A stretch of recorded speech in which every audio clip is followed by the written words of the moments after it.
Sir उस तरफ। चल दिखा।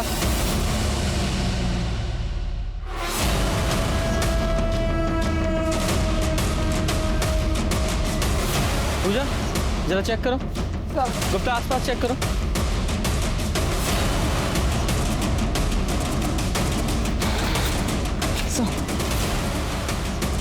सर बॉडी को देख के इसकी उम्र तो नहीं बता सकते, लेकिन लड़की यंग ही है और कब मौत हुई है ये भी नहीं बता सकते। सर ये कहना भी मुश्किल है कि ये मर्डर है भी या नहीं।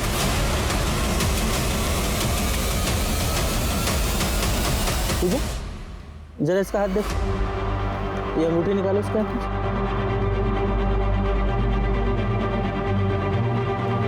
शर्मा तुम्हें याद है दिसंबर के महीने में हमारे थाने में एक औरत की मिसिंग कंप्लेंट दर्ज हुई थी। वो सरपंच जिसकी शादी होने वाली थी, जिसकी बीवी शादी से एक दिन पहले भाग गई थी, उस औरत की तुम्हारे फोन में उसकी फोटो होगी, जरा मैच करके देखो।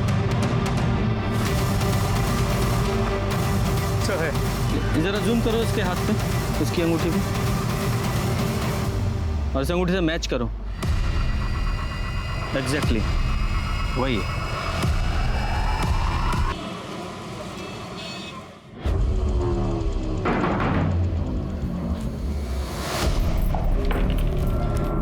आ गई घर की याद? नहीं, काम बहुत था, सेठ ने दूसरे गांव भेजा था काम के सिलसिले में। झूठ, हमें सब पता है कि आप पूरा दिन क्या काम करते हैं। यहाँ घर में खाने को दाने नहीं है और साहब को अय्याशा करनी होती बाहर। तुम मुझ पर कभी यकीन क्यों नहीं करती? सच बोलोगे तो क्यों नहीं करूंगी यकीन मैं?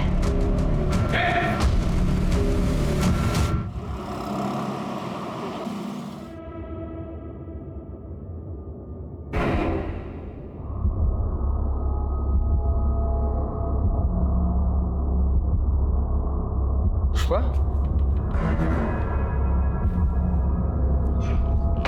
पुष्पा पगला गई हो क्या? हाँ, दरवाजा खोल के सो रही हो? कुछ चोर आ गया तो का चुरा कर लेकर जाएगा वो इस घर में से? है का इस घर में चुराने को? चुप कर, चमर मत कर, भूख लगी खाने दे। भूख तो हमें भी लगी है, लेकिन कुछ नहीं है खाने को। कुछ नहीं है मतलब? कुछ था ही नहीं बनाने का, तो क्या बनाते हैं हम? अरे किराने वाले से राशन ले आती ना। किराने वाले का इतना उधार हो गया है कि वो अब राशन ही नहीं दे रहा है हमको। तो खाने को नहीं मिलेगा कुछ? क्या कर रही हो?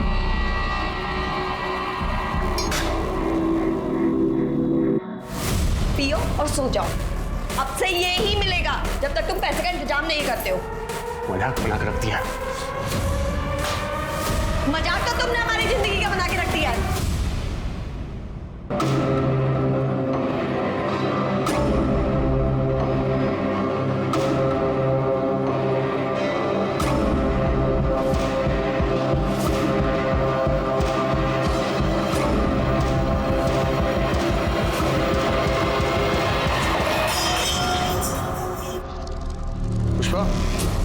कहाँ जा रही है? पुष्पा, पुष्पा रुक! ए पुष्पा रुक!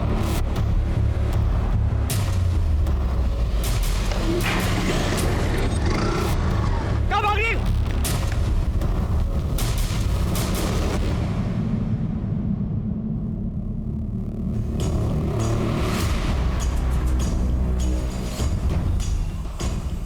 सर गुमशुदगी की रिपोर्ट लिखवानी है सर। पुष्पा नाम है सर, 28 साल की है। 2 दिन हो गए सर गायब हुए। और आप कौन है? क्या लगता है इनके? सर ये जानने वाली बहन की तरह है सर। ये तो शादीशुदा लगती है। हाँ सर। तो इनके पति का है, वो क्यों नहीं आया कंप्लेंट लिखवाने? सर इनके पति का नाम लल्लन है। दिल्ली में छोटा सा बिजनेस है सर, तो चिल्काना और भुल्ली गाँव आना जाना होता रहता है। वो यहाँ इसलिए नहीं आया क्योंकि पुष्पा ने लल्लन को छोड़ दिया सर। वो सरपंच है ना सर, प्रताप यादव, भुल्ली गाँव के, उनसे शादी करने वाली थी। लेकिन 2 दिन पहले मुझे रात को कॉल आया कि पुष्पा। हेलो हेलो अखिलेश, तुम हमें लेने आ सकते हो? अभी? हाँ अभी, जल्द से जल्द प्लीज। हुआ क्या है पर? अखिलेश, हमने फैसला किया है कि हम प्रताप यादव से शादी नहीं करेंगे। क्या हुआ? वो हम तुम्हें मिलने के बाद बताएंगे। प्लीज हमें लेने आ जाओ, 9 बजे तक आ जाओ। हाँ ठीक है, मैं इंतजार करता रहा हूँ। लेकिन वो आई नहीं। मैंने फ़ोन भी किया लेकिन फ़ोन अब तक बंद आ रहा है। अगले दिन मुझे दिल्ली जाना था तो मैं चला गया। वापस आने के बाद मैंने बहुत कोशिश की लेकिन वो ना ही प्रताप यादव क्या है ना ही लल्लन सिंह क्या। लेकिन ये प्रताप यादव की तो 2 दिन पहले शादी हो गई है ना? हाँ सर, किसी और से की। मैं ज़्यादा नहीं जानता सर, आप प्लीज़ पता लगाइए ना कि कहाँ है।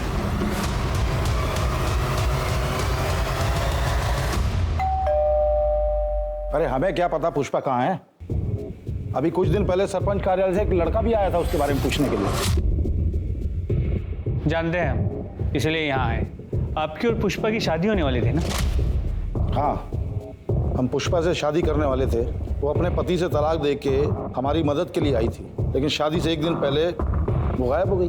हम ये शादी नहीं करना चाहते, इसलिए हम अपने पति के पास वापस जा रहे हैं। क्या तुम मेरे साथ ऐसा कैसे कर सकती हो पुष्पा? मेरी हेलो हेलो।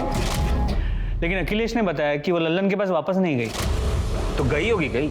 देखिए, पुष्पा ने जो भैया को बताया हमने आपको बता दिया।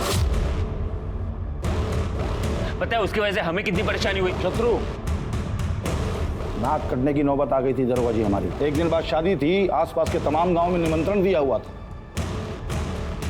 वो तो भगवान की कृपा है कि शादी से एक दिन पहले हमें सपना मिल गई जिनसे हमारी शादी हुई,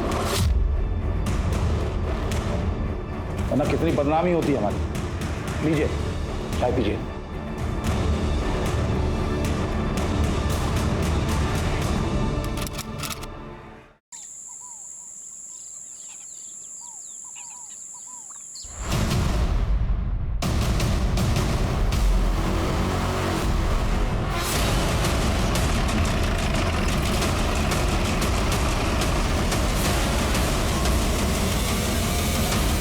सर उस तरफ चल दिखा।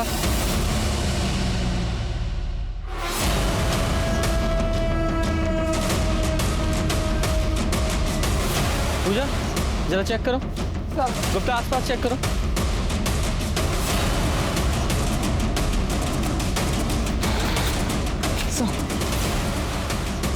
सर बॉडी को देख के इसकी उम्र तो नहीं बता सकते, लेकिन लड़की यंग ही है और कब मौत हुई है ये भी नहीं बता सकते। सर ये कहना भी मुश्किल है कि ये मर्डर है भी या नहीं।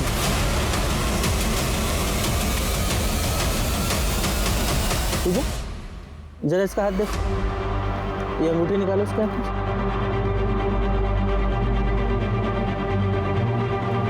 शर्मा, तुम्हें याद है दिसंबर के महीने में हमारे थाने में एक औरत की मिसिंग कंप्लेंट दर्ज हुई थी? वो सरपंच जिसकी शादी होने वाली थी, जिसकी बीवी शादी से एक दिन पहले भाग गई थी, उस औरत की। तुम्हारे फोन में उसकी फोटो होगी, जरा मैच करके देखो।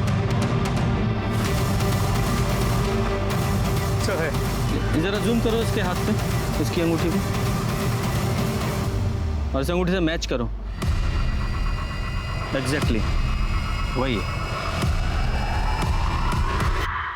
सर अंगूठी देख के तो ऐसा लगता है कि पुष्पा की है, पर हाँ, कंफर्मेशन के लिए हम उसकी फैमिली से डीएनए मैच कराना चाहते हैं। उसके किसी फैमिली मेंबर को जानते हो? नहीं सर, मैं तो नहीं जानता, लेकिन लल्लन जानता होगा सर।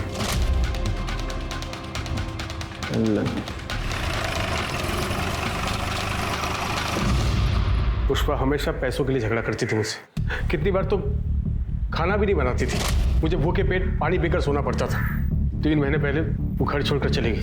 बाद में पता चला कि वो भुल्ली गांव के सरपंच के वहाँ ठहरी हुई और उसी सरपंच प्रताप यादव के साथ शादी करने वाली है। उसके बाद उसका क्या हुआ मुझे नहीं मालूम और मैं जानने की कोशिश भी नहीं की। तो तुम्हारे कहने का मतलब ये है कि पुष्पा ने जब तुम्हारा घर छोड़ा उसके बाद से तुमने उससे कभी बात नहीं? कसम से सर, कभी बात तक नहीं की मैंने उससे। अच्छा, झूठ बोलता है हमारे साथ। पुष्पा के कॉल रिकॉर्ड्स हैं हमारे पास। 13 दिसंबर की रात को उसने तुझसे फोन पे बात की थी, उसके बाद वो गायब हुई है। हाँ हाँ सर, एक कॉल आया था मुझे। मैं हेलो हेलो बोल रहा था लेकिन सामने से कोई आवाज़ नहीं आ रही थी, तो मुझे लगा कि कॉल अचानक कट गया। और फिर तेरी कोई बात नहीं, तूने कॉल बैक भी नहीं किया? हाँ, मैंने दोबारा कॉल नहीं किया क्योंकि मुझे इस बात का गुस्सा है कि वो मुझे छोड़ कर गई है। लेकिन आप ये सब क्यों पूछ रहे हैं? क्या मिल गई क्या आपको? वो नहीं मिली है, लेकिन एक औरत की लाश मिली है। क्या? और हमें शक है कि वो पुष्पा की हो सकती है। लाश? शर्मा जरा वो अंगूठी दिखाओ, जरा ये अंगूठी देखो और बताओ पुष्पा की है क्या ये? ऐसी अंगूठी पुष्पा भी पहनती थी। भी मतलब इस तरह की अंगूठी गांव की हर औरत पहनती है, मंदिर के बाहर बिकती है सब। लेकिन ये पुष्पा की है या नहीं ये बता नहीं सकता। पुष्पा की फैमिली में कोई और भी है? कि फैमिली में सर एक भाई है, हरी शुक्ला, कानपुर में रहता है। नंबर दो उसका। शर्मा ये पुष्पा के भाई हरि प्रसाद का पता लगाओ और उसका डीएनए सैंपल कलेक्ट करो, और ये लल्लन इसकी पूरी कुंडली निकालो। ऐसा करो, एक कांस्टेबल को सादी वर्दी में इस लल्लन पर नजर रखने के लिए बोलो। सर,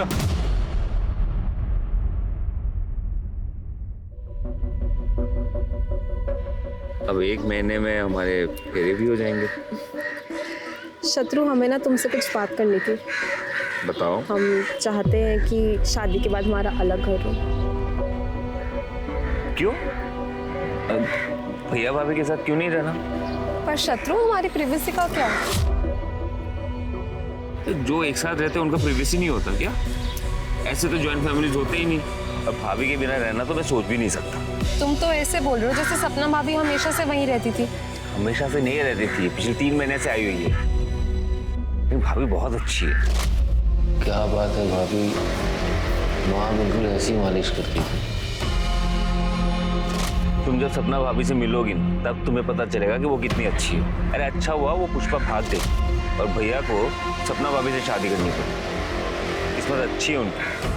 देखो सब ठीक हो जाएगा। सर, पुष्पा के भाई हरी शुक्ला के अनुसार पुष्पा की उससे बात ही नहीं हुई थी। लेकिन उसका डीएनए सैंपल तो लिया ना तुमने?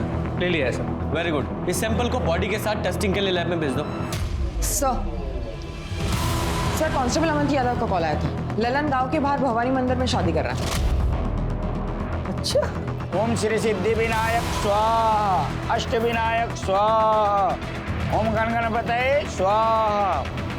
सर, जिस कांस्टेबल को हमने ललन पे नजर रखने के लिए कहा था, उसने हमें बताया कि पिछले 2 सालों से ललन का चक्कर चिलकना गांव की एक औरत अंबिका से चल रहा है। इसी बात को लेकर पुष्पा ललन पे बहुत चिढ़ती भी। जैसे ही पुष्पा ने घर छोड़ा, लोगों ने बताया कि अंबिका को ललन के घर पे रात बेरात देखा गया है। इस लल्लन को बहुत जल्दी है दूसरी शादी करने की। इतनी भी क्या जल्दी है? कुछ रस्में हमारे साथ भी निभाई है। सर क्या हुआ सर? पुष्पा के होते हुए तुम दूसरी शादी कैसे कर सकते हो? तुम्हारी पत्नी है ना पुष्पा। लेकिन आप ही ने तो बोले थे कि पुष्पा मर चुकी है। ऐसा नहीं कहा था कि वो मर चुकी है, सिर्फ इतना कहा था कि क्या वो पुष्पा की बॉडी है, हमें शक है। कंफर्म नहीं किया था, लेकिन तूने तो कंफर्म ही कर दिया है। ऐसा तो नहीं तूने पुष्पा को मार दिया इसलिए तू अंबिका से दूसरी शादी कर रहा है? पुष्पा के मर्डर के जुर्म में अरेस्ट करो इसे। अरे सर रुकिए, 1 मिनट सर, एक मिनट बात सुनिए सर। देखिए ये सच है कि पुष्पा की वजह से पैसा और डील खो दिया था मैंने, लेकिन मैंने इसको मारा नहीं सर। मैंने इसको मारा नहीं। कौन सी डील और कौन सा पैसा? प्रताप यादव की डील थी सर। वो पुष्पा के साथ 4 साल के लिए शादी करना चाहता था। इसके बदले में वो हर महीने मुझे 2.5 लाख रुपया देने वाला था सर। 4 साल के लिए शादी? ऐसी कौन सी डील होती है भाई 4 साल के लिए शादी?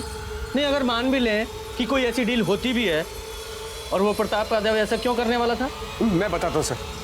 ये जो प्रताप यादव है, ये 2 बार से सरपंच पद पे था, लेकिन इस साल सरपंच की सीट औरतों के लिए आरक्षित थी और वो कुंवारा था, इसलिए वो चाहता था कि कोई औरत नकली पत्नी बनके उसके साथ रहे सर, बस और कुछ नहीं। तो पुष्पा ही क्यों? देखिए सर, वो मुझे स्कूल के टाइम से जानता था, इसलिए वो मेरे घर पे आया और ये सब। अरे ऐसे कैसे दे दे अपनी पत्नी को प्रताप? और आगे होगा। ठंडे दिमाग से हमारी बात को समझो लल्लन। देखो, हम तुम्हारे बचपन के स्कूल के दोस्त हैं, हमको मना कर रहे हो तुम। वैसे भी हमको एक औरत चाहिए जिसे भूलनी गाँव में कोई नहीं जानता हो। अरे नकली शादी है, डील है डील। अरे कैसे हम अपनी पत्नी को तुमको दे दे? कुछ भी। हम तैयार है जी। क्या बात कर रही हो? बोरा तो आप गए जो घर आई लक्ष्मी को मना कर रहे हैं। तो उसके लिए हमारी गृह लक्ष्मी को किसी गैर मर्द के साथ भेज दे, उसके साथ सुला दे क्या? अरे क्या बोल रहे हो? नकली शादी है, हाथ भी नहीं लगाएंगे पुष्पा को हम। अलग कमरे में रखेंगे उसको, बस पब्लिक के सामने हमारे साथ रहना पड़ेगा और सरपंची का काम सिखा देंगे इसको हम। बिल्कुल चिंता मत करो। हैं? हाँ बोलो। हम तैयार है प्रताप जी। बताइए कब करनी है नकली शादी? बहुत बढ़िया, ये हुई बात। अरे सुनो सुनो, पकड़ो आप प्रताप। 1.5 लाख रुपए रखो पैसा। और सुनो, बस एक काम करना है कि 4 साल तक पुष्पा को फोन नहीं करोगे तुम। हाँ ठीक है, तैयारी करो। पुष्पा के अंदर पैसों का लालच भरा पड़ा था सर। पैसे को देखते ही नीयत खराब हो जाती थी उसकी। एक दिन पैसा लेकर भाग गए मेरे घर से सर। कहाँ भाग गई? किसके साथ भागी वो? कौन था वो आदमी? चेहरा ठीक से देख नहीं पाया, हेलमेट पहना हुआ था, लेकिन बाद में मालूम पड़ा कि वो प्रताप यादव के घर पे है, उसके साथ शादी करना चाहती है। तो अखिलेश ने तुझे यह नहीं बताया कि पुष्पा ने प्रताप के साथ शादी नहीं की है, वो वहां से भी भाग गई है? हाँ बताया था सर उसने, लेकिन वो यहाँ भी नहीं आई। शायद वो बाइक वाले के साथ भाग गई होगी। उसे वैसे भी मेरी नहीं पड़ी सर। मैं इसके बारे में क्यों सोचूं सर, और क्यों ना करूं मैं दूसरी शादी, बताइए मुझे। नहीं, कहानी तूने अच्छी सुनाई है। कहीं ऐसा तो नहीं है कि पुष्पा ने तुझे फोन किया हो कि मैं प्रताप के साथ शादी नहीं कर रही हूँ, अपने घर वापस आ रही हूँ?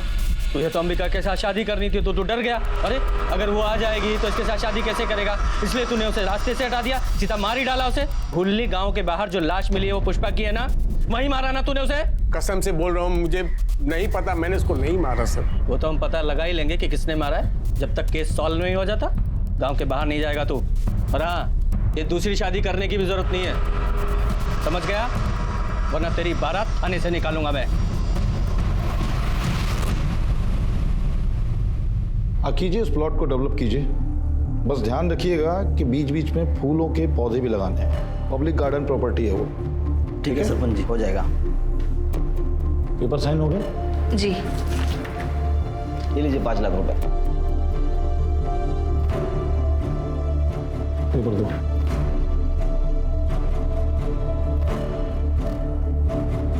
ठीक है सरपंच जी, हो जाएगा। राज, राज, कहाँ रहता है ये? जी जीजू, प्रणाम। राम प्रसाद की फाइल का क्या हुआ? वो तो मैंने तेज प्रकाश को बोला था ना उन्हें दिखाने के लिए। जब तेज प्रकाश को बोलना होता तो तुमको क्यों बोलते हम? जीजू पर वो तो मैंने। हमारे जीजू होने का फायदा मत उठाओ। वैसे भी पूरे गांव में सपना के सरपंची का डंका बजाते फिरते हो। कायदे में रहोगे तो फायदे में रहोगे। जी जीजू।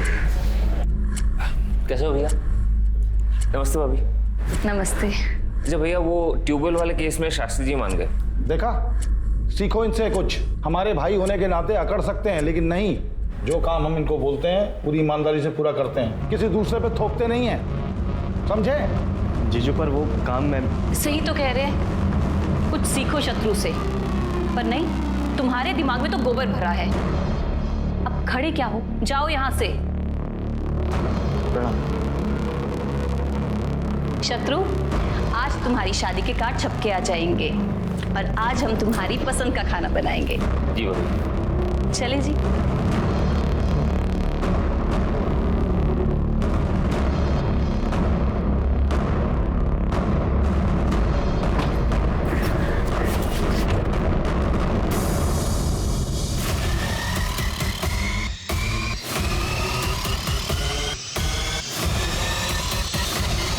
अरे राज, अरे क्या कर रहे हो? नीचे उतरो, गिर जाओगे।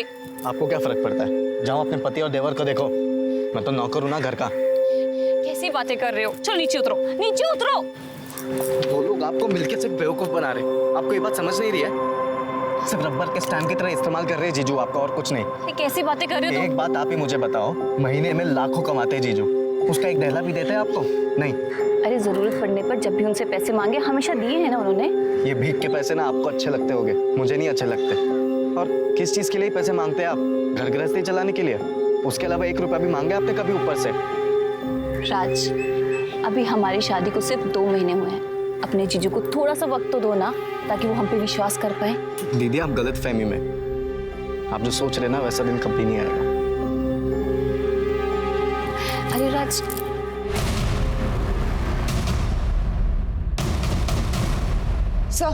सर हमने प्रताप के बारे में पता किया तो उसका राइट हैंड तेज प्रकाश एक हिस्ट्री शीटर है। उसकी बीवी राजेश्वरी प्रताप के घर नौकरानी का काम करती है। सर पड़ोसी उससे पूछताछ की तो एक पड़ोसी कमली सिंह ने हमें बताया कि राजेश्वरी को भूषण ज्वेलर्स के यहाँ पे चांदी के बर्तन बेचते हुए देखा है मैंने। तो राजेश्वरी ने चोरी की।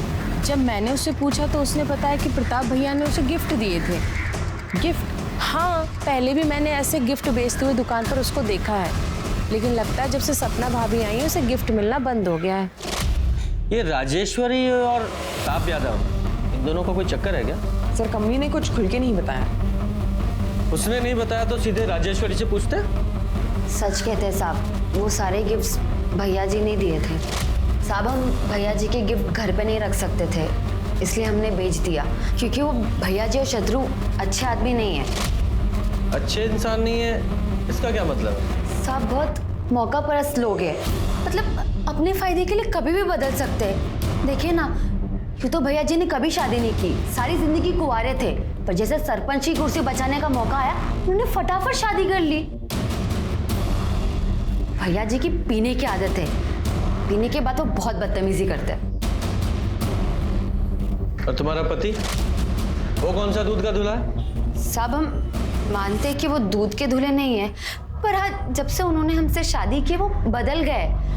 हाँ वो भैया जी के छोटे मोटे बुरे काम कर देते, मतलब लोगों को डराना धमकाना, उनके पैसों को संभालना। तुम्हारे भैया जी के लिए तुम्हारे पति तेज प्रकाश ने कोई खून भी किया है? ये आप क्या बोल रहे हैं साहब? हम खूनी नहीं है। तो इतना डर क्यों रहे हो? साहब पुलिस को देख के कौन ही डरता है? अब हम लोग तो गरीब आदमी हैं साहब, जैसे तैसे करके गुजारा होता है। हमें छोड़ दो साहब। 13 दिसंबर को कहाँ थे तुम? 13 दिसंबर मतलब जिस रात पुष्पा गायब हुई, उस रात कहाँ थे तुम? साहब ये तो घर पर ही थे। हाँ साहब मैं घर पे ही था, और अगले दिन जब हवेली पहुंचा तो पता चला पुष्पा जी भाग गई। भैया जी बहुत गुस्से में थे क्योंकि शादी की सारी तैयारियां हो गई थी।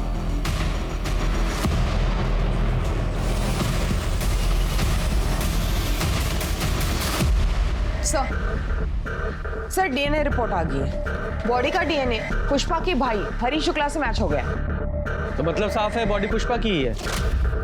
सर और सर पोस्टमार्टम रिपोर्ट के हिसाब से पुष्पा की मौत 13 दिसंबर के रात को ही हुई थी। उसे गला दबा के मारा गया था। और इस अखिलेश ने हमें बताया था कि पुष्पा का 13 दिसंबर की रात को 8 बजे फोन आया था और 9 बजे दोनों मिलने वाले थे, लेकिन पुष्पा अखिलेश से मिलने पहुंची ही नहीं, मतलब तब तक वो मर चुकी थी। सवाल तो वहीं का वहीं है कि उसे मारा किसने?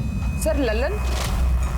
मुझे नहीं लगता। मैंने लल्लन और अंबिका के मोबाइल की लोकेशन चेक की थी। उस रात दोनों की मोबाइल की लोकेशन ना तो जंगल के पास की थी और ना ही भूलनी गांव। दोनों की लोकेशन लल्लन के घर के पास की ही थी।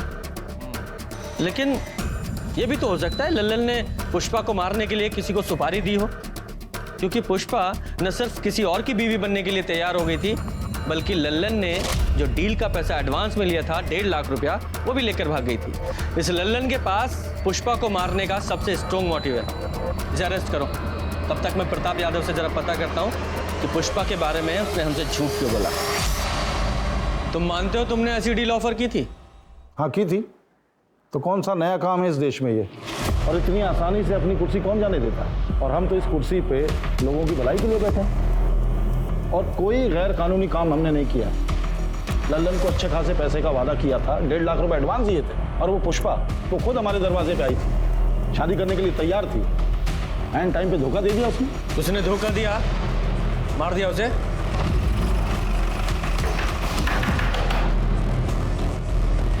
सर आप ले चलो इसे। लेकिन क्यों? मैंने क्या किया सर? पुष्पा का मर्डर। एक मिनट सर, मैंने पुष्पा को नहीं मारा सर। आप प्रताप और शत्रु से पूछे ना, उन्होंने मारा होगा सर। भैया ने ऐसा कुछ नहीं किया। तुम्हारी हिम्मत किसी है भैया पे इल्जाम लगाने की? हिम्मत की बात करेगा ना। एक मिनट इंस्पेक्टर साहब, हमने कहा ना कि पुष्पा की मौत से हमारा कोई लेना देना नहीं है। क्या हुआ था उस रात? देखिए हम पुष्पा से मिलने उसके कमरे में गए तो पुष्पा हमें नहीं मिली, तो पूरे घर को ढूंढा हमने, वो कहीं नहीं मिली। फिर बाद में पुष्पा का फोन आया, उसने बोला कि वो हमसे शादी करने को तैयार नहीं है, इसलिए घर छोड़ के गई है। उस रात तुमने पी रखी थी? तो कैसा सवाल कर रहे हैं आप? हमने सुना है तुम रोज पीते हो और पीने के बाद जरा ज्यादा ही तरन्नुम में आ जाते हो और बदतमीजी करने लगते हो सकता है उस रात तुमने उसके साथ बलात्कार करने की कोशिश की, उसने विरोध किया तो मार डाला उसे। देख क्या बकवास कर रहे हो? एक मिनट इंस्पेक्टर साहब, बात कर रहे हैं ना हम। आप हाथ क्यों चला रहे हैं? हम मानते हैं कि हम रोज शराब पीते हैं, लेकिन हम किसी औरत के नजदीक नहीं जाते, यहां तक कि हम किसी को छूते तक नहीं है। चाहे तो आप सपना से पूछ लीजिए।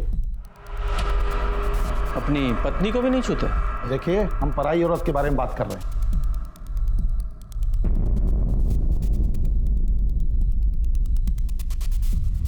13 तारीख को कहाँ था तू?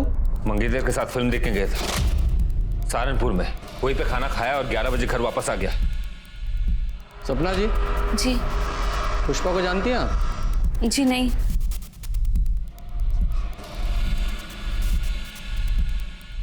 राजेश्वरी को आप बड़े महंगे तोहफे देते हैं। हाँ, बोनस होली दिवाली देते हैं। क्यों? हमें पता चला है कि राजेश्वरी मार्केट में बड़े महंगे महंगे सामान बेच रही है, ये कहकर कि वो तोहफे आप उसे देते थे। अपना लॉकर, अपना सामान जरा चेक कर लीजिएगा।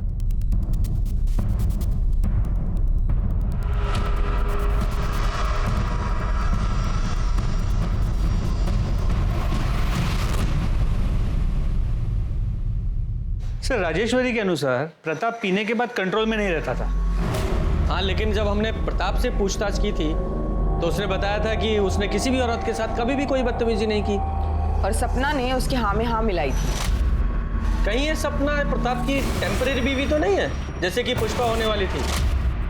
हो सकता है सर। तो गांव में जाकर पता करो, इस प्रताप ने कभी किसी गांव वाली औरत के साथ कोई बदतमीजी की थी क्या? सर मैडम, वो तो किसी औरत की तरफ नजर उठाकर देखते तक नहीं थे। मुझे बहुत गर्व है कि मेरा बेटा प्रताप भैया जी को अपना आदर्श मानता है।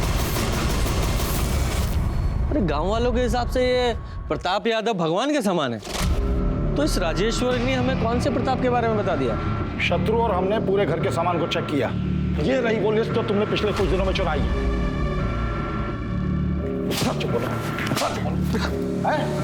भैया जी, देखिए इसमें कोई गलती नहीं है। इस सारा सामान हमने चुराया था पैसों के लिए।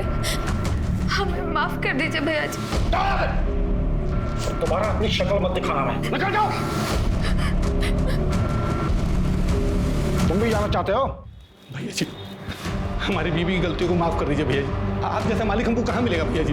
हम आपको छोड़कर कहीं नहीं जाएंगे भैया जी, बस हम यहीं रहेंगे। हम आपको छोड़कर नहीं जाएंगे भैया जी। प्लीज हमको माफ कर दीजिए भैया जी। भैया जी माफ कर दीजिए। बोलो। सर, हो सकता है प्रताप में कोई कमी ना हो, लेकिन ये नई सरपंच सपना यादव, उसके बारे में ऐसे नहीं कह सकते, क्योंकि प्रताप से पहले उसकी शादी अमर शर्मा नाम के एक आदमी से हुई थी। ठीक है, अमर और सपना इन दोनों से अलग अलग बात करते हैं। हाँ सर, मैं ही हूँ सपना का अभागा पति अमर शर्मा। अभागा? अरे अपनी बीवी को छोड़ दिया, फिर भी खुद को अभागा बता रहे हो? नहीं सर, मैंने उसे नहीं छोड़ा, उसी ने मुझे छोड़ दिया। जैसे उसे पता चला कि वो प्रताप किराए की बीवी के साथ सरपंच की कुर्सी भी दान पे दे रहा है, उसने मुझे छोड़ दिया। प्रताप को कैसे जानते हो तुम? सब प्रताप कभी मेरा दोस्त हुआ करता था, लेकिन जैसे उसे पता चला कि मैं कंगाल हो गया हूं तो उसने मुझसे दोस्ती खत्म कर दी। लेकिन सपना बीच में आ गई। उसने बिना किसी शर्त के उसकी बात मान ली और मुझे छोड़ दिया। तो और क्या करती सर? दूसरे आदमी से शादी करना ही बेहतर था, बजाय अपनी जान लेने के। अमर को शराब पीने की बहुत बुरी लत है। रोज शराब पीने के बाद वो मुझे मारता पीटता था।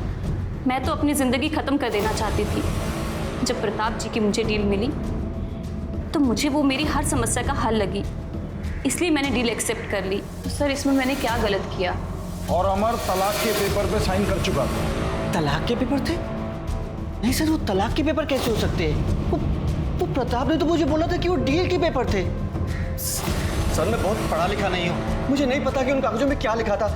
और प्रताप ने मुझसे बोला भी था कि वो पेपर मुझे वापस लौटाएगा, लेकिन नहीं लौटाया उसने। और ऐसा कोई एग्रीमेंट साइन नहीं हुआ था। और रही बात तलाक की, तो उसका फैसला 1-2 दिन में आ जाएगा। आप लोग चाहें तो तहसीलदार के ऑफिस में जाके पता कर सकते हैं। और आज के बाद हमारी गैर मौजूदगी में हमारी पत्नी से बातचीत करने मत आइएगा। आप लोग जा सकते हैं, प्लीज।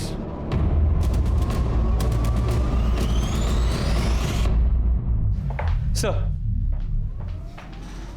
10 तारीख की रात पुष्पा जिस बाइक पे भागी थी, कहाँ भागी?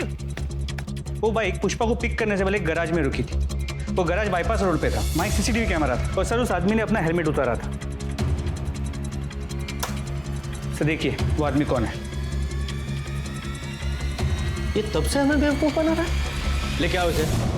तुम्हारी लोकेशन रिकॉर्ड के हिसाब से पहले उस रात तुमने अपनी बाइक का पंचर बनवाया, फिर पुष्पा को पिकअप किया, उसे प्रताप के घर छोड़ा, उसके बाद तुम अपने घर चले गए। सही कहा मैंने? सर, मैं मानता हूँ कि उस रात घर से भागने में पुष्पा की मदद मैंने की थी। ए रुक! पुष्पा! दरअसल क्या हुआ था सर कि पुष्पा को लल्लन और अंबिका के रिश्ते के बारे में मालूम चल गया था। वो बहुत डरी हुई थी सर अपने भविष्य को लेकर, इसलिए उसने सोचा कि क्यों ना 4 साल के लिए प्रताप की बीवी बन जाए। और वो पैसे सर जो उसकी डील के थे वो उसने लिए थे घर से। सर मैंने ही उसे प्रताप के घर छोड़ा था। 2 दिन बाद उसका फिर से फ़ोन आया और उसने मुझे बुलाया, जैसा कि मैंने सर आपको बताया भी है कि मैं वहाँ गया था। जरा अच्छे से याद करके बताओ, उस रात पुष्पा ने फोन पर तुमसे क्या कहा था? हेलो अखिलेश, हम प्रताप यादव से शादी नहीं कर सकते। क्या हुआ? यहाँ की नौकरानी राजेश्वरी को हमने चोरी करते हुए पकड़ा। बहुत हंगामा हुआ। और उसके पति तेज, उसने हमें चाकू दिखाकर धमकाया, कहने लगा कि हम अपना मुंह बंद रखें। तुम ठीक तो हो? हाँ हम ठीक है, तुम बस 9 बजे तक आ जाओ, बाकी बातें हम मिलकर बताएंगे। हाँ ठीक है सर, मैंने आपको बताया तो, मैं वहाँ गया था, मैं इंतजार कर रहा था लेकिन पुष्पा वहाँ आई नहीं। मैंने फ़ोन भी लगाया लेकिन फ़ोन नहीं उठाया सर उसने। नहीं, ऐसा भी तो हो सकता है कि तुम झूठ बोल रहे हो, पुष्पा सचमुच तुम्हारे पास आई हो, तुमने उसे शादी के लिए प्रपोज किया, उसने मना कर दिया तो गुस्से में आकर उसे मार दिया। क्यों नहीं हो सकता? सर आप ये क्या बोल रहे हैं? पुष्पा को बहन मानता था मैं।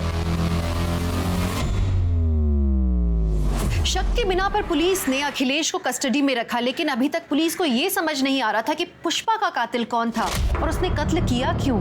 लल्लन के पास मोटिव था तो प्रताप और अखिलेश के पास भी अपने अपने कारण थे पुष्पा को मारने के लिए। लल्लन ने कस्टडी में यह माना कि उसने पुष्पा के बारे में गलत कहा था। पुष्पा दरअसल प्रताप की डील पे कभी हाँ कहना ही नहीं चाहती थी, पर लल्लन ने उस पर दबाव डाला और उसने खुद प्रताप से एडवांस लिया। राजेश्वरी ने कबूला कि उसने प्रताप के कैरेक्टर के बारे में झूठ कहा था पुलिस से। वो खुद सरपंच बनना चाहती थी, इसलिए उसने प्रताप को ऑफर किया था उसकी टेम्पररी बीवी बनने के लिए, लेकिन बजाय उसे चुनने के पहले प्रताप ने चुना पुष्पा को और फिर सपना को। पुलिस कश्मकश में थी कि क्या वाकई प्रताप निर्दोष है, लेकिन 2 दिन बाद पुलिस को प्रताप के खिलाफ एक कंप्लेंट मिली जिसने सबको चौंका दिया। प्रताप जी ने हमारे साथ रेप किया है सर। क्या? आपके पति ने? शादी की डील हुई थी कि प्रताप दीदी को हाथ भी नहीं लगाएगा, दोनों को अलग अलग कमरे में रहना था। सर 2 महीने तक सब ठीक था, लेकिन कल रात प्रताप जी हमारे कमरे में आए और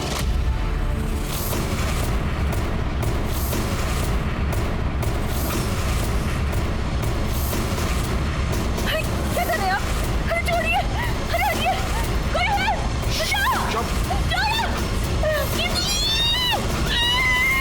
झूठ बोल रही हो सपना, दिमाग चल गया उसका। तो तुमने सपना के साथ जबरदस्ती नहीं की? जी बिल्कुल नहीं। कल रात पीने के बाद जब हम अपने कमरे पे जा रहे थे तो अरे कुछ मदद करें आपकी, कहीं चोट लग जाएगी आपको। नहीं जरूरत नहीं है, हम चले जाएंगे। कैसी बातें कर रहे हैं? हमें अपना फर्ज तो निभाने दीजिए, पत्नी है हम आपकी, संभाल के। Thank you thank you thank you. अरे अरे ये क्या कर रही हो तुम?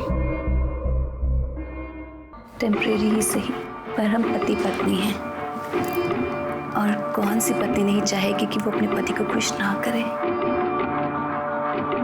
वो सपना हमें खुद फंसा रही है। वो क्यों फंसाएगी? वो भी अपने ही पति को रेप के इल्जाम में। शायद उसको कोई भड़का रहा होगा। कौन? उसका नकारा भाई राज, वो भड़का रहा होगा उसे। कौन किसे भड़का रहा है और कौन छुपा रहा है वो तो हम पता लगा ही लेंगे। फिलहाल तो हमने सपना को मेडिकल के लिए भेजा है। प्रताप झूठ बोल रहा है सर, हम तो सिर्फ नाम के सरपंच हैं, एक रबर स्टैंप है। हमें कब क्या कैसे करना है इन सब का फैसला प्रताप जी करते हैं। और सर दोनों ही सूरतों में तो बदनामी हमारी ही होगी। हमें तो हमारी जान जाने का भी खतरा है कि हमारे साथ भी वो ना हो जाए जो पुष्पा के साथ। आपका कहने का मतलब है कि प्रताप ने पुष्पा को मारा? हमें नहीं पता सर, हम कुछ नहीं जानते। जो प्रताप है ये इतना पावरफुल आदमी है कि इसके लिए कुछ भी नामुमकिन नहीं है, और वो तेज और शत्रु उसके एक आवाज पे कुछ भी करने के लिए खड़े हो जाएंगे। सर प्लीज आप दीदी को प्रोटेक्शन दे दीजिए। देखिए इनकी मेडिकल रिपोर्ट आने तक हम ऐसा नहीं कर सकते, हमें रुकना पड़ेगा। सर पर दीदी सरपंच है, आप इतना तो कर ही सकते हैं।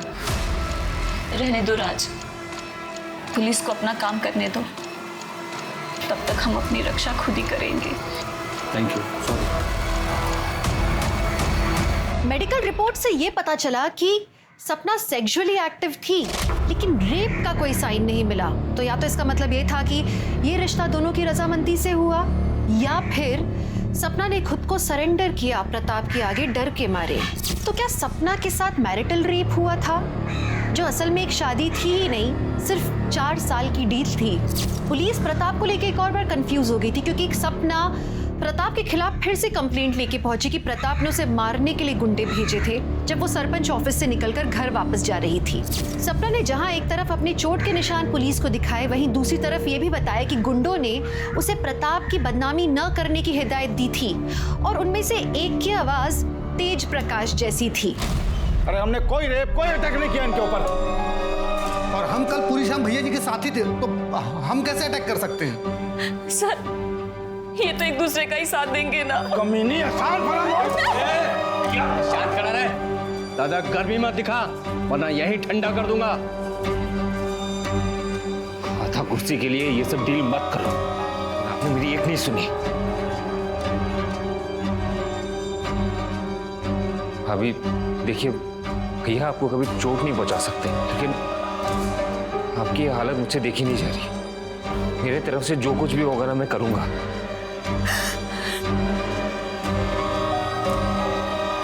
आप आराम से घर में रहिए, आपको कोई नुकसान नहीं पहुंचाएगा। अगर किसी ने भी ना आंख उठा के देखा या इनकी कंप्लेन आई तो अंजाम बहुत बुरा होने वाला है, समझ गया?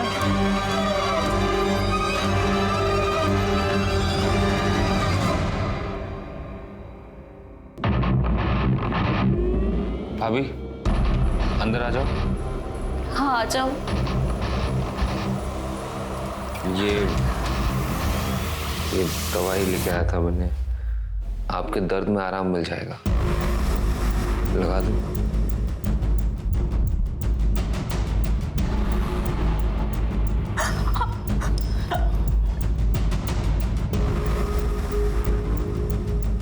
मुझे पता है तुम अपने भाई से बहुत प्यार करते हो, पर हम कसम खा के कहते हैं, हम सच कह रहे हैं।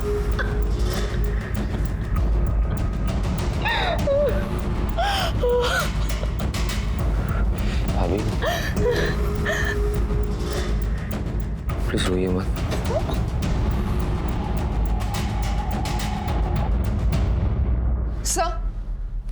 सर लोकल न्यूज़ देखिए। क्या हुआ? सर लगाइए तो।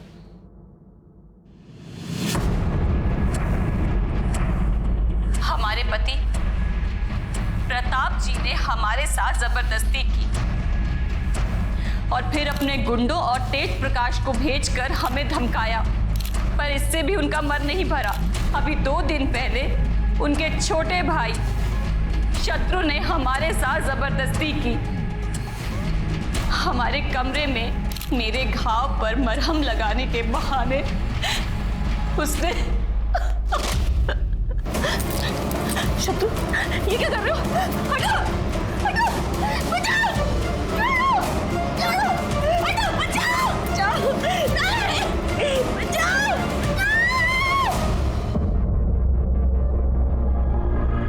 और जब हमने प्रताप जी को शत्रु जी के बारे में बताया तो उन्होंने फिर गुंडे भेजकर हमें मारा पीटा और कहा कि पुलिस के पास हम ना जाएं। पर हम पुलिस के पास जाकर करते भी तो क्या करते, क्योंकि हम गए थे पुलिस के पास पर हमें उनसे कोई मदद नहीं मिली। हमारी सुरक्षा के लिए एक कांस्टेबल तक नहीं दिया। मैं डॉक्टर शहीद हूँ। सपना जी के बाएं हाथ में काफ़ी गहरी चोट आई है, जिसकी वजह से हमें प्लास्टर लगाना पड़ा।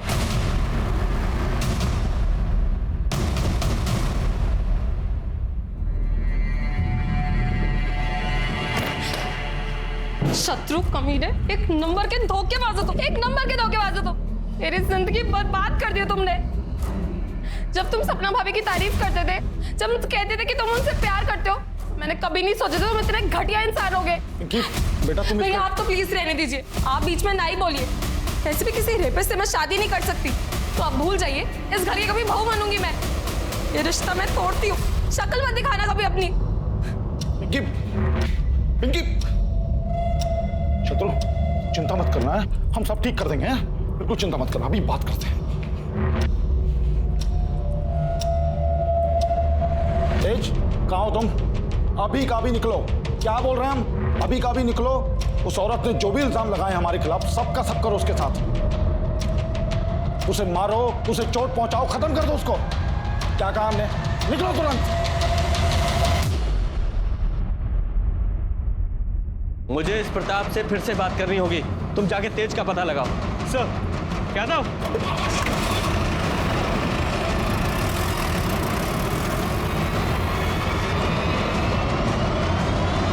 क्या चल रहा है? सर वो सपना जो बोल रही है झूठ बोल रही है वो। तेज कहाँ है? तेज कहाँ है? बोलो शर्मा। सर ये तेज प्रताप घर पे नहीं है। राजेश्वरी ने बताया कि प्रताप के कहने पे वो सपना को मारने गया है। सर मैं सपना का फोन बार बार ट्राई कर रहा हूँ लेकिन उसका फोन नॉट रीचेबल आ रहा है। ठीक है। क्या कर रहे हैं आप? तेज कहाँ है? हमको क्या मालूम? अरेस्ट करो इसे और जरा चेक करो। बॉडी को नीचे उतारो। सर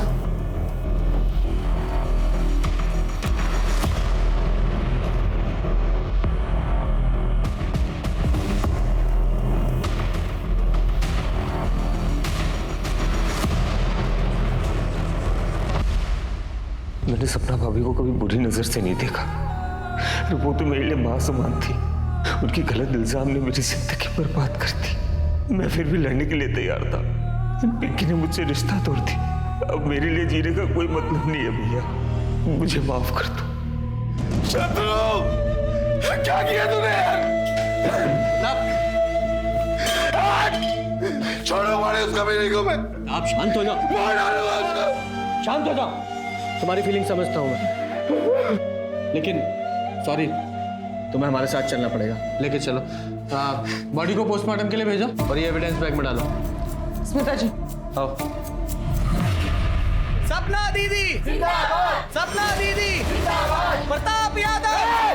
क्या बोलो? उस औरत की सच्चाई नहीं मालूम तुम लोगों को? झूठी है वो, बेवकूफ बना रही सबको। चलो भाई कर रहे हो ना? प्रताप यादव, प्रताप यादव, सपना दीदी। हाँ बोलो। सर फर्टिलाइजर प्लांट के पास एक बॉडी मिली है, मैं वही जा रहा हूँ। ठीक है, पहुँचता हूँ। सर बॉडी तेज प्रकाश की है। यहाँ पे सिर के पीछे किसी भारी चीज से वार किया गया।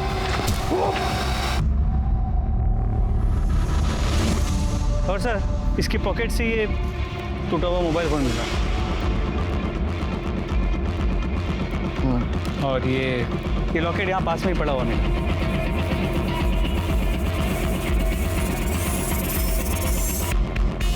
शर्मा, इस जगह का डम डाटा निकलवाओ। 13 दिसंबर का रात 7 बजे से रात 11 बजे तक का डम डाटा निकलवाओ।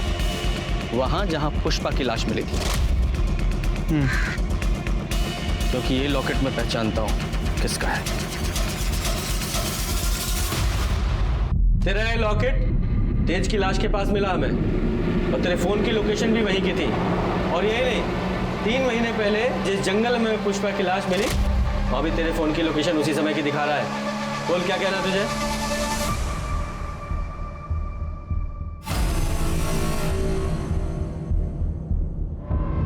क्योंकि ये लॉकेट मैं पहचानता हूं किसका है।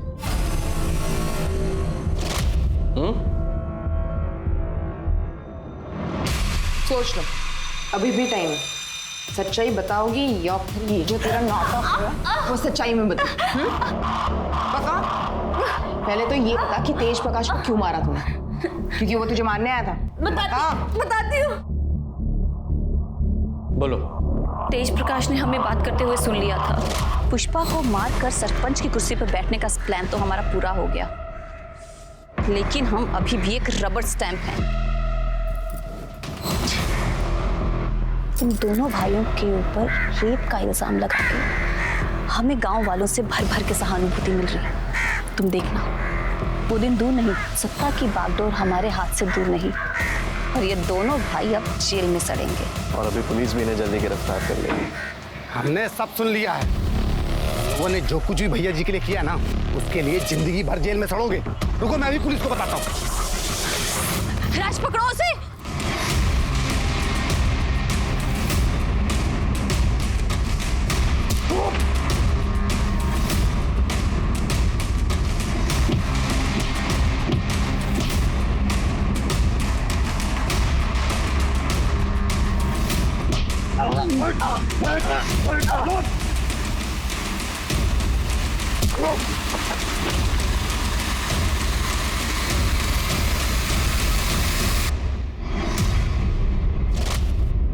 और पुष्पा को क्यों मारा?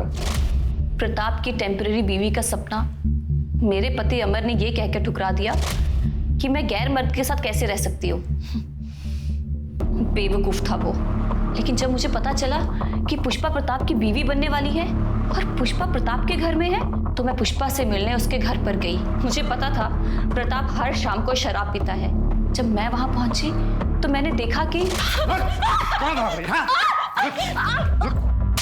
क्या हुआ? क्या चल रहा है? हमने राजेश्वरी को चोरी करते हुए देखा है। अपनी आंखों से देखा है हमने। बोली भैया जी, खुद चोरी करते उसमें जाता दो रहो, चलो निकलो यहाँ से, आओ।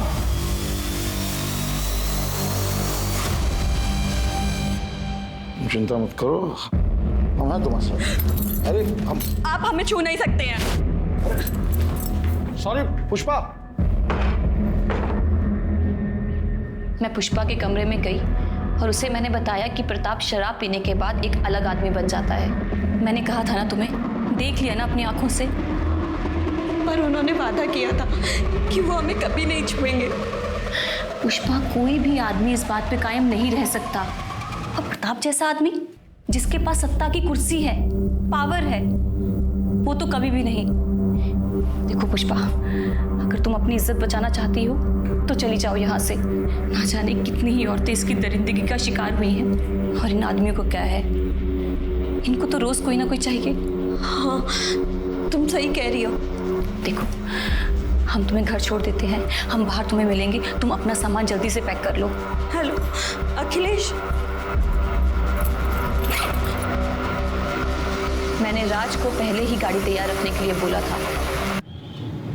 पुष्पा, तुमने बहुत सही फैसला किया। तुम हमको ना गांव के बाहर ही छोड़ देना। ठीक है, तुम एक काम करो, अब प्रताप जी को फोन करके बोल दो कि तुम उनसे शादी नहीं करना चाहती, ताकि वो तुम्हारा पीछा ना करे। हेलो, हम बोल रहे हैं, हम ये शादी नहीं करना चाहते, इसलिए हम अपने पति के पास वापस जा रहे हैं। क्या तुम मेरे साथ ऐसा कैसे कर सकती हो? Hello hello Pushpa.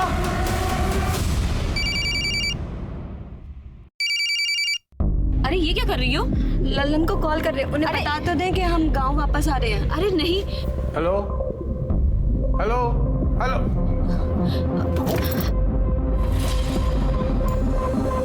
मैंने जंगल में फेंक दिया, उसके कपड़े जला दिए और 1.5 लाख रुपए मैंने अपने पास रख लिए। और फिर हमने गाड़ी को अच्छे से साफ करके उसे बेच दिया। वैसे तुम बहुत कमाल की एक्टर हो, हैं? और पुष्पा को रास्ते से हटाकर तुम खुद उसकी बीवी बन गई। वाह, और बहुत अच्छा नाटक किया तुमने उनकी बीवी बनने का। जैसे वो बोलता रहा वैसे करती रही, एकदम गुड़िया बन के। हालांकि इस बीच राज ने कई गलतियां की, पर वो मैंने सब संभाल ली। मैं बस अपना समय काट रही थी। प्रताप और शत्रु के खिलाफ जो तुमने कंप्लेन की थी वो झूठी थी। शत्रु तो मुझे अपनी माँ समान मानता था, बेचारा बेमतलब मारा गया। मुझे तो सरपंच की कुर्सी चाहिए थी, पूरी कुर्सी। रबर स्टैंप बन के नहीं रहना चाहती थी मैं, स्टैंप लगाने वाला मैं हाथ बनना चाहती थी। इनके खिलाफ चार्जशीट बनाओ और अब जेल में बनना तुम सरपंच, वहां मिलेगी तुम्हें कुर्सी। लालच ने 3 लोगों को मौत के घाट उतार दिया। राजेश्वरी प्रताप को लालच के कारण बदनाम कर रही थी। सपना को पुष्पा को मार के टेम्पररी वाइफ बनने के बाद भी लालच खत्म नहीं हुआ, उसे और चाहिए था। और प्रताप उस सरपंच की कुर्सी पर नियंत्रण रखे रहने के लिए टेम्पररी बीवी लाने को तैयार हो गया। ये प्रताप का डिसीजन था, जिसकी वजह से 3 लोगों की मौत हो गई, एक इंसान का प्यार छिन गया और 4 परिवार बिखर गए। हमारे पूर्वजों ने बिल्कुल ठीक कहा है, लालच बुरी बला है। तो चलिए, मैं दिव्यांका त्रिपाठी दहियाब लेती हूँ आपसे विदा। फिर मिलूंगी क्राइम पेट्रोल सतर्क के नए एपिसोड के साथ। आप सतर्क रहिए, सुरक्षित रहिए और देखते रहिए क्राइम पेट्रोल सतर्क। जय हिंद।